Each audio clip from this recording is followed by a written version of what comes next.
So, how did you end up from being lost at a bus stop to selling your game to the school system in Jamaica? That's about how it went too.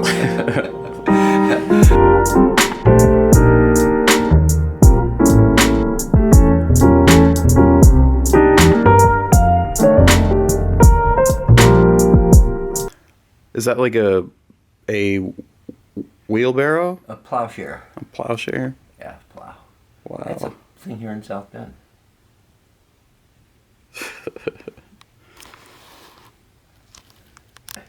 That's funny. Yeah, God, anything I can do to help folks enjoy their lives better and feel better about themselves is a good thing. Do you want to make coffee? Yeah. Now, you don't use a normal coffee maker. Well, French presses are pretty common all over the world. Yeah. Yeah, to me it makes the best coffee. I love Jamaican culture.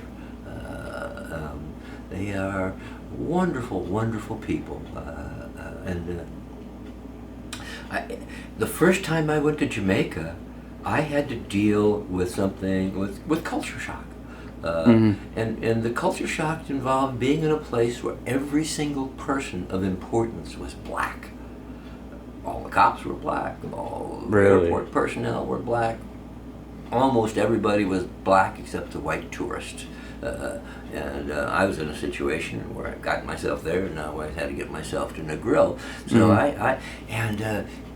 it threw me into culture shock. I was in a panic. I had anxiety attacks. What are you doing, Lace? What are you doing? That, by the way, when she bows like that, that's telling me she wants something. What do you want? Oh, she probably wants a treat.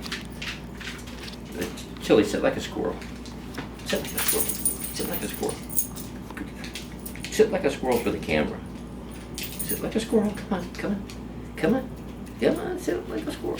Come on, you can do it. No, like a squirrel. That's a good girl. Like a squirrel. That's a good girl. And I had to settle down and get myself comfortable, and fortunately I had a Jamaican come along that rescued me from a bad situation, or I could have been in trouble, and he rescued me and brought me to his home, took care of me, and gave me directions how to get where I was going the next day, and sent me off. So yeah. Were you lost on a bad side of town, or did you get with the wrong folks? I was lost in the wrong part of town. Yes, I was lost at a bus stop in the middle of town, and with guys approaching me, trying to get me to go with them. And this other guy comes up to me, and it was a guy I had been on the plane with, so he'd seen me on the plane. Yeah. And he said, "No, man," he says, "no, don't you go with them, man." I was trying to catch a bus, actually, and he says, "I'll take care of you, man. I take you to my house. You come with me, man. You don't go with them, man." I was like, oh, okay. Dogs have been with human beings damn near forever. Every culture on earth has dogs. And to some of them, they could not survive without their dogs, like the Eskimos. When the Eskimos are having a snowstorm, it's the dogs who find their way home, not the Eskimo. And like I say, for guys with PTSD, I think they're essential. I encourage every guy with PTSD. I wonder, I always think of it with PTSD because I treat war PTSD. I've treated an awful lot of other PTSD, but war PTSD is by far the most profound and most difficult because the threat to your life is so imminent. But I wonder how much dogs with folks that have PTSD caused by assaults or rapes or gunfire or whatever, I wonder if they're equally as valuable for them. I never really crossed my mind. and I take you to my house. You come with me, man. You don't go with them, man. And I was like, oh, okay. And he took me to the house. That's scary. You know what? I'm not very afraid. You know, I'd probably beat my demise someday, but you know, I just don't think people want to hurt me. Yeah. You know, I know they want my money. I'll give them my money if that's what they want, but I don't know. It's I just never been. I had a lot of those situations on the street that I confronted, and I just don't feel like people want to do harm to me. And when I sense they do, I know it. And I know when I got to get away. And this was one of the situations where I had to get away and had somebody to help me get away. Thank God. So that was a scary moment. Yeah. So I mean, you've probably lived a lot more having that. Oh. With that mindset. Yeah. Yeah, absolutely. Throw in some coffee, and you don't need much coffee at all. Actually, look at that. I think it's the first time ever I did it without getting it all over the counter.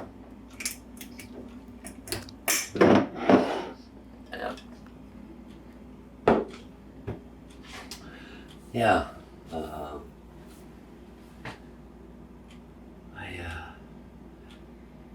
I wish we could do more stuff on trauma, because there are ways of treating trauma. When you've had trauma, your fundamental way of coping with trauma is coping by avoidance. You don't want that trauma again. You don't want anything that reminds you of that trauma again.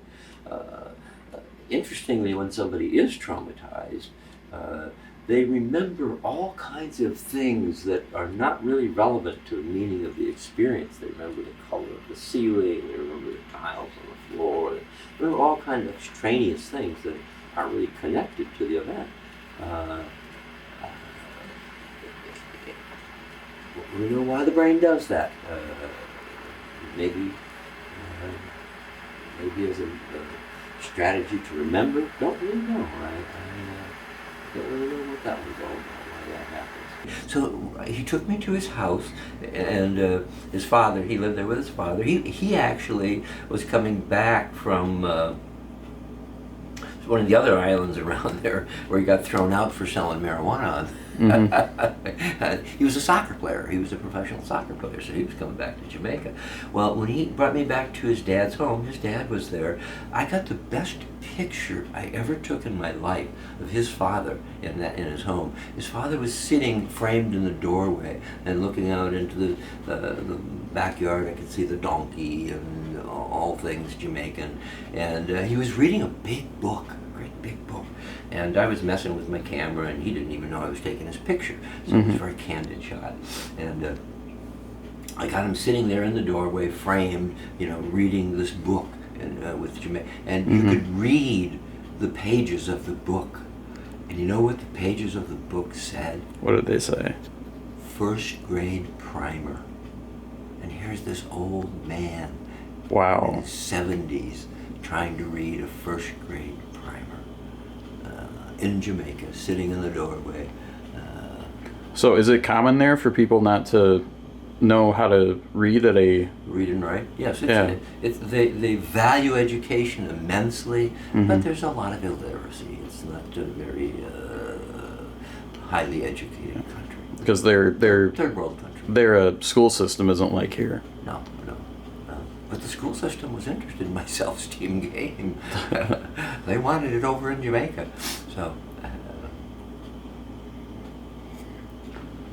So how did you end up from being lost at a bus stop to selling your game to the school system in Jamaica? That's about how it went, too. There are some events in between, I guess. Some connecting events.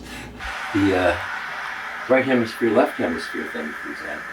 For years, psychologists have been studying it, and there's still a lot of controversy on this. There are clearly two different brains, right hemisphere and left hemisphere, and between the two of them, you've got the corpus callosum. The corpus callosum is the pathway where all the nerves traverse between the two hemispheres.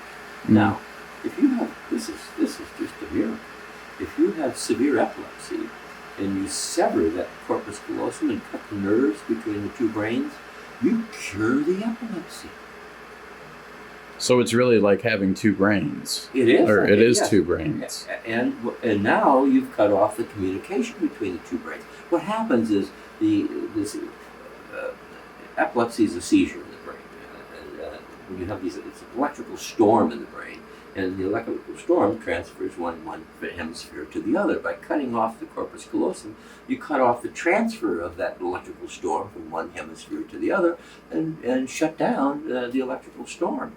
And it's a miracle for the folks that have it, because it's very disabling to have those kinds of seizures, and wonderful to be rid of them. And they're not really much bothered by it. Doesn't seem to be a big problem to have the two different brains without the nerves traversing between the two of them. But you can teach with these folks. You can teach them or show them a problem in one part where the other hemisphere can't get it, and the other hemisphere doesn't know what you've done. All right, here's the big moment.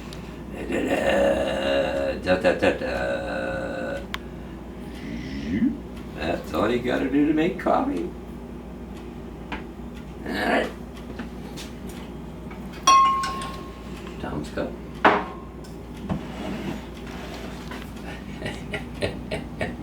I actually made you a cup, Tom. Thank you. And you got it on film. Yes. I normally ask him if he wants a cup and then don't make it. So. Alright. Let's see. I don't actually have another cup of coffee today. So if I have to get up in the middle of filming and take a pee, you know why. It's because the coffee did it.